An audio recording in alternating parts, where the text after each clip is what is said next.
Praise the Lord. இன்றைய நாளுக்கான வேத தியானம் எபிரேயர் 5ஆம் அதிகாரம் 1 முதல் 14 வரை.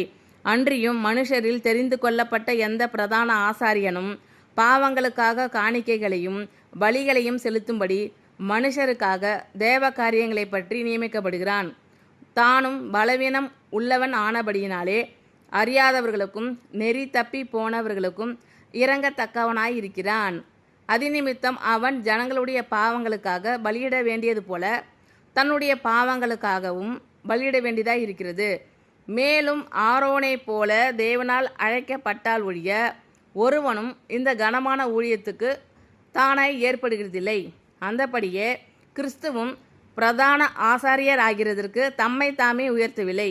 நீர் என்னுடைய குமாரன், இன்று நான் உம்மை ஜெனிப்பித்தேன் என்று அவரோடே சொன்னவரே அவரை உயர்த்தினார்.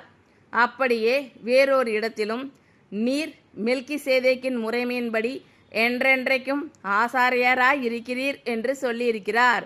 அவர் மாம்சத்தில் இருந்த நாட்களில் தம்மை மரணத்தினின்று ரட்சிக்க வல்லமை உள்ளவரை நோக்கி பலத்த சத்தத்தோடும் கண்ணீரோடும் விண்ணப்பம் பண்ணி வேண்டுதல் செய்து தமக்கு உண்டான பயபக்தியின் நிமித்தம் கேட்கப்பட்டு அவர் குமாரனாயிருந்தும் பட்ட பாடுகளினாலே கீழ்ப்படிதலை கற்றுக்கொண்டு தாம் பூரணர் ஆன பின்பு தமக்கு கீழ்ப்படுகிற யாவரும் நித்திய ரட்சிப்பை அடைவதற்கு காரணராகி மெல்கிசேதேக்கின் முறைமையின்படியான பிரதான ஆசாரியர் என்று தேவனாலே நாமம் தரிக்கப்பட்டார்.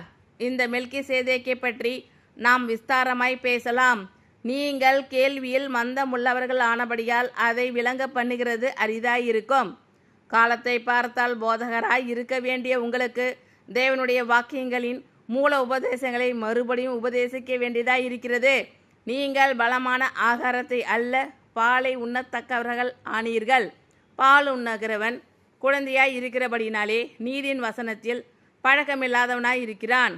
பலமான ஆகாரமானது நன்மை தீமை இன்னதென்று பயிற்சினால் பகுத்தறியத்தக்கதாக முயற்சி செய்யும் ஞானேந்திரியங்களை உடையவர்களாகிய பூரண வயது உள்ளவர்களுக்கே தகும்.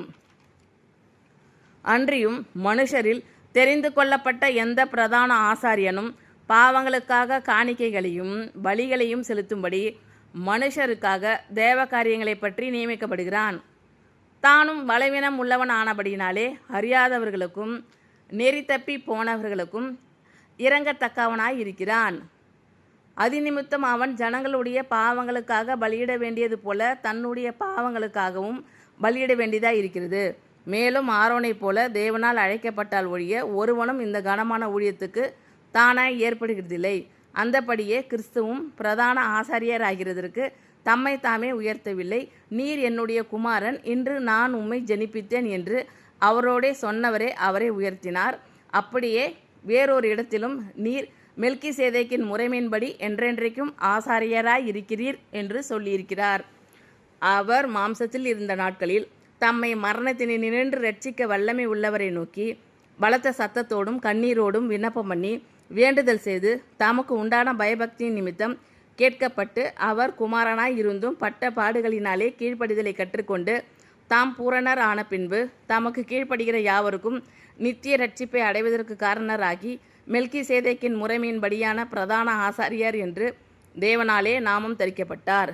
இந்த மெல்கிசேதேக்கை பற்றி நாம் விஸ்தாரமாய் பேசலாம். நீங்கள் கேள்வியில் மந்தமுள்ளவர்கள் ஆனபடியால் அதை விளங்க பண்ணுகிறது அரிதாயிருக்கும். காலத்தை பார்த்தால் போதகராய் இருக்க வேண்டிய உங்களுக்கு தேவனுடைய வாக்கியங்களின் மூல உபதேசங்களை மறுபடியும் உபதேசிக்க வேண்டியதாக இருக்கிறது. நீங்கள் பலமான ஆகாரத்தை அல்ல பாலை உண்ணத்தக்கவர்கள் ஆனீர்கள். பால் உண்ணுகிறவன் குழந்தையாய் இருக்கிறபடியினாலே நீதியின் வசனத்தில் பழக்கமில்லாதவனாய் இருக்கிறான்.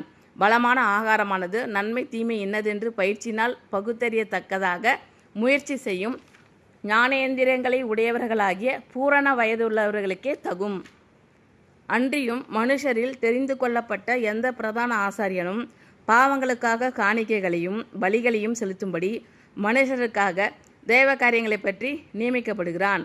தானும் பலவீனம் உள்ளவன் ஆனபடியினாலே அறியாதவர்களுக்கும் நெறி தப்பி போனவர்களுக்கும் இரங்கத்தக்கவனாய் இருக்கிறான். அதிநிமித்தம் அவன் ஜனங்களுடைய பாவங்களுக்காக பலியிட வேண்டியது போல தன்னுடைய பாவங்களுக்காகவும் பலியிட வேண்டியதாக இருக்கிறது. மேலும் ஆரோனை போல தேவனால் அழைக்கப்பட்டால் ஒழிய ஒருவனும் இந்த கனமான ஊழியத்துக்கு தானே ஏற்படுகிறதில்லை. அந்தபடியே கிறிஸ்துவும் பிரதான ஆசாரியர் ஆகிறதற்கு தம்மை தாமே உயர்த்தவில்லை. நீர் என்னுடைய குமாரன், இன்று நான் உம்மை ஜெனிப்பித்தேன் என்று அவரோடே சொன்னவரே அவரை உயர்த்தினார். அப்படியே வேறொரு இடத்திலும் நீர் மெல்கிசேதேக்கின் முறைமையின்படி என்றென்றைக்கும் ஆசாரியராய் இருக்கிறீர் என்று சொல்லியிருக்கிறார்.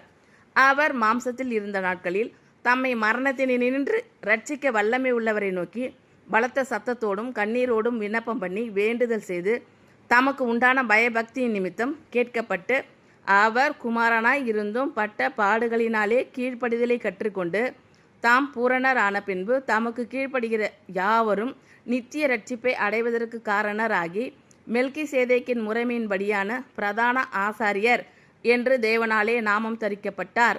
இந்த மெல்கிசேதேக்கை பற்றி நாம் விஸ்தாரமாய் பேசலாம். நீங்கள் கேள்வியில் மந்தமுள்ளவர்கள் ஆனபடியால் அதை விளங்க பண்ணுகிறது அரிதாய் இருக்கும். காலத்தை பார்த்தால் போதகராய் இருக்க வேண்டிய உங்களுக்கு தேவனுடைய வாக்கியங்களின் மூல உபதேசங்களை மறுபடியும் உபதேசிக்க வேண்டியதாய் இருக்கிறது. நீங்கள் பலமான ஆகாரத்தை அல்ல பாலை உண்ணத்தக்கவர்கள் ஆனீர்கள். பால் உண்ணுகிறவன் குழந்தையாய் இருக்கிறபடியினாலே நீதியின் வசனத்தில் பழக்கமில்லாதவனாய் இருக்கிறான். பலமான ஆகாரமானது நன்மை தீமை என்னதென்று பயிற்சியினால் பகுத்தறியத்தக்கதாக முயற்சி செய்யும் ஞானேந்திரியங்களை உடையவர்களாகிய பூரண வயது உள்ளவர்களுக்கே தகும். ஆமென். Thank you Lord.